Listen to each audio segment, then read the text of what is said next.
is called Gadhada 171. God manifests within his Akshardhām, within his abode, within his layer of reality. This is a particularly theistic sect of Hinduism. I don't think the word sect really applies to Hinduism because it all flows freely. It's just a particular form of expression that has emerged there. But let's learn more about it. Let us find the universal truths that we may experience in our life too. On the evening of Chaitra Vadhi IV, Samvat 1876, which is the 2nd of April 1820, in our Julian calendar, Sriji Maharaj was sitting on a large decorated cot, which had been placed on the platform in front of the west-facing Medi in Dada Khachar's Darbar in Gadhada. He was wearing a white case and had covered himself with a white cotton cloth. He had also tied a white feto around his head. At that time, Muktanand Swami and some sadhus were singing devotional songs to the accompaniment of musical instruments, while other sadhus, monks, as well as devotees from various places had gathered before him in an assembly. Schools is a great word, Lando. I like that, a school, spiritual school of thought. Then, Sriji Maharaj said, "Please conclude the devotional songs for now and begin a question-answer session amongst yourselves." Thereupon, Somla Khachar asked, "God forgives all of the mistakes of his devotees, but which one mistake does God not forgive?" Sriji Maharaj replied, "God forgives all other mistakes, but he does not forgive the mistake of spiting a fellow devotee. Therefore, one should never harm another devotee in any way whatsoever." This means that all of you gathered here, you should be kind to each other because we're all in this together. Furthermore, of all mistakes made against the divine, to denounce the form of the divine is a very grave mistake. This means that we fail to recognize the divine as having form. This means that this whole universe contains expressions of the divine all around us.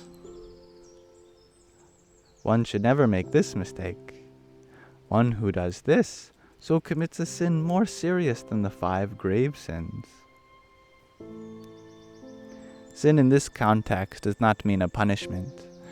It means that we bring on a kind of suffering naturally when we don't recognize that the source of this universe is all-pervading, which means that it's there, within each tree, within each butterfly, within each stone, even within each atom of the air. Refuting the form of the divine is nothing more than understanding the divine, who eternally has form, to be formless. In fact, the divine, who is Purushottam, the highest being, forever resides within a divine form, in his Akshardhām, in his divine plane of reality, which is behind everything, whose divine light is comparable to that of millions of suns and moons, countless millions of Brahma-rup muktas, of liberated beings also with divine form, serve the holy feet of that divine. That is to say, when one becomes liberated, they take on that very same divine form. They become one with that source, which is forever around us. They are one with it not because they have become it, but because they want to forever reside at the service of that divinity. That divinity, also known as Parabrahman, as the highest ultimate reality, Purushottam, himself manifests on earth out of compassion for the liberation of the jivas, for the individual souls. When he manifests, all entities that he accepts become Brahmarup, become of a divine form in this context. Footnote tells me, just divine in general. The three bodies, in other words, Sthul, Sukshma, and Karan, which are the physical, the subtle, and the causal sheaths of existence, the three states, waking, dream, and deep sleep, the 10 indriyas, these are the 5 organs of perception and the 5 organs of locomotion, the 5 pranas, the vital energies of the body, were all apparent in avatars such as Rama, Krishna, etc.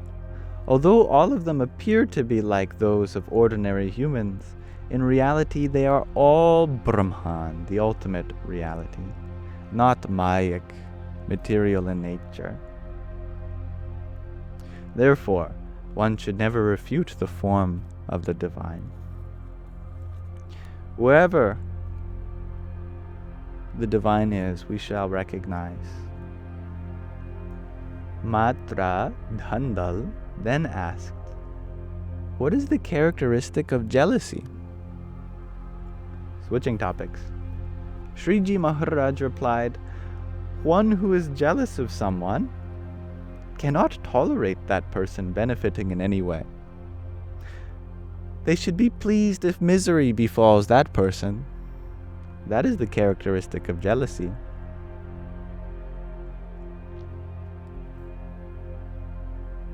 Thereafter, Sriji Maharaj asked the Munis, one who has faith in the manifest divinity, has reverence for that divinity, and behaves in accordance with the niyams of Satsang, the ways in which to conduct and not conduct yourself in a gathering of spiritual seekers, will attain liberation.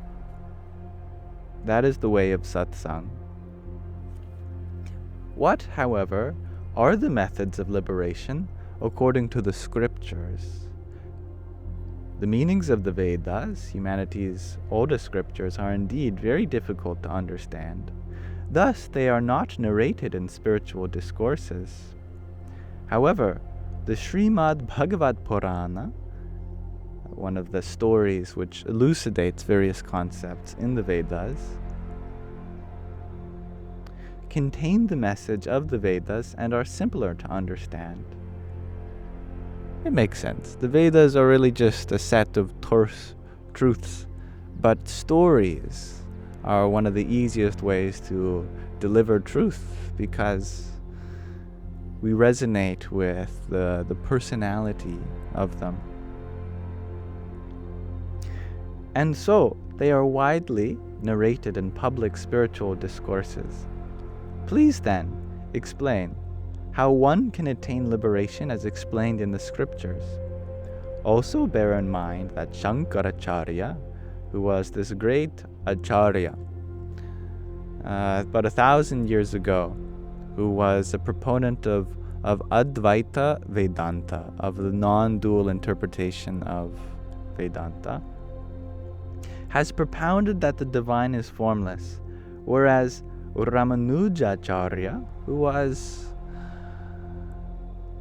a proponent of Vashishtadvaita Vedanta, and the other Acharya being Madhvacharya, was a proponent of Dvaita Vedanta. These are 3 different interpretations of spiritual scriptures from thousands of years ago. Advaita Vedanta means that the ultimate reality is non-dual in nature. Dvaita Vedanta means that the ultimate reality is dual in nature. And Vashishtadvaita means the ultimate reality is non-dual in nature, but we recognize duality as also a real part of it. So whereas Ramanujacharya and other acharyas have propounded that the divine, that source, does have a real form besides being formless. Therefore, please base your answers on the principles of the scriptures. Using scriptural references, the munis, the scholars, then denounced the view that the divine is formless alone, and propounded the view that liberation is possible only by reverence of divine reverence with a form.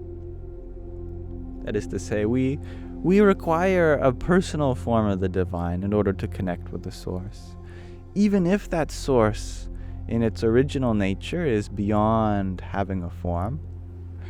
We have a form in this body, and thus the only way we can relate is something intermediary, such as a personification of the divine. Thereupon Sriji Maharaj commented, I myself also accept that view, but I would like to ask you a question regarding this. Purushottam Bhagwan, the highest personal form of the divine, transcends the formless Akshar Brahman and eternally has a form. Now, if a person who has attained that divinity on this earth still cherishes a desire to see Brahmapur, Golok, Vaikunt, Shvetdvip, and the other abodes of the divine, various heavenly regions, can they be said to have faith in the divine or not? This is a very interesting question, actually. One has faith in the divine, but they still want to achieve a heavenly state. Is this considered full faith or not? It's an interesting question. Well, the munis, the scholars, replied, despite having attained divinity, they who constantly feel in their mind, only when I see Akshardhām and the other heavenly abodes, or see the light of millions and millions of suns, is my liberation attained, does not have absolute faith. So absolute faith here is implied to be something where you're no longer even craving or desiring a heavenly state or witnessing of the divine. You are totally content even here on earth. You feel perfect, nothing to attain.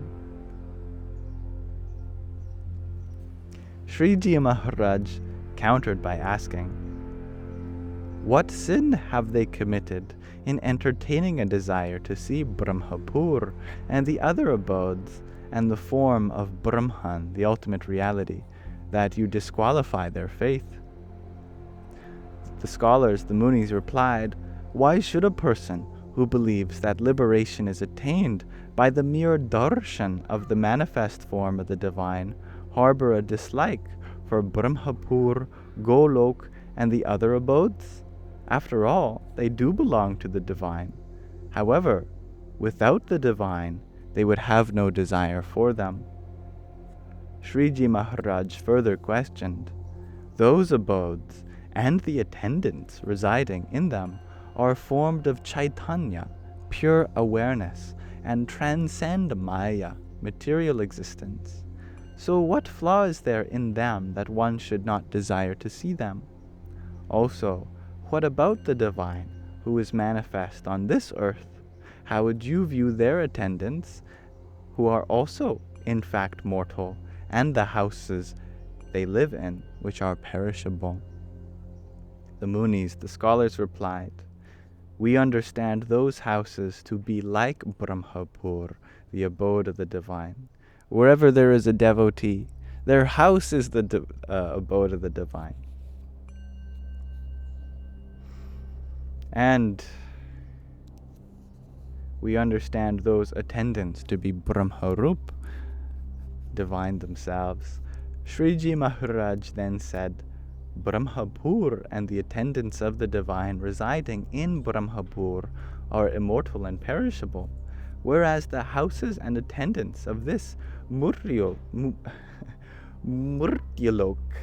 are perishable. How could you possibly equate the two?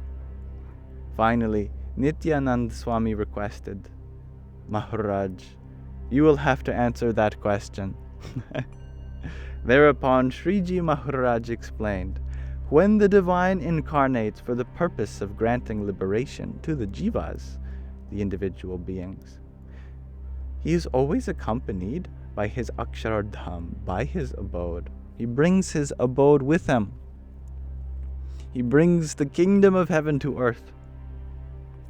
His attendants, who are formed of Chaitanya, of pure awareness, and all of his divine powers, but they are not perceived by others.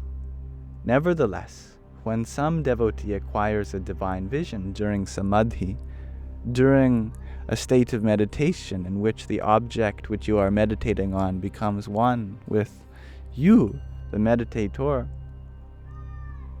they do see divine light equivalent to countless millions of suns in the form of the divine. Together with that form, they also see countless millions of muktas, liberated beings, and also Akshardhām, the divine abode itself.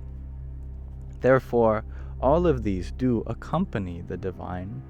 Despite all of this, though, the divine only accepts the service of his own earthly devotees. He stays in his devotees' houses, made of mud, clay, and stone.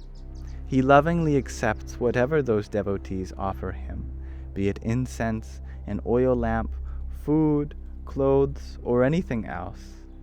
He does so for the purpose of elevating those earthly attendants to the ranks of divine attendants. All of those objects that a devotee offers to the divine assume a divine form in the abode. Moreover, that devotee also attains a divine form and attains those divine objects there. In this way, the divine accepts all of the offerings offered by his earthly devotees in order to allow them to experience everlasting bliss. Therefore, a devotee of the divine should realize that the form of the divine, along with his divine abode, Akshardhām, is present on this earth, and they should also explain this fact to others. That was a longer one today, but thank you for listening. That was the end of Gadhada 171. So thank you for exploring this sampradaya with me, this spiritual lineage. A lovely reminder that this divinity is omnipresent, not just some abstract concept beyond the universe, but here it is immanent. There is a very real divinity present. You don't have to leave this earth to find it. It's all available here. So thank you for listening.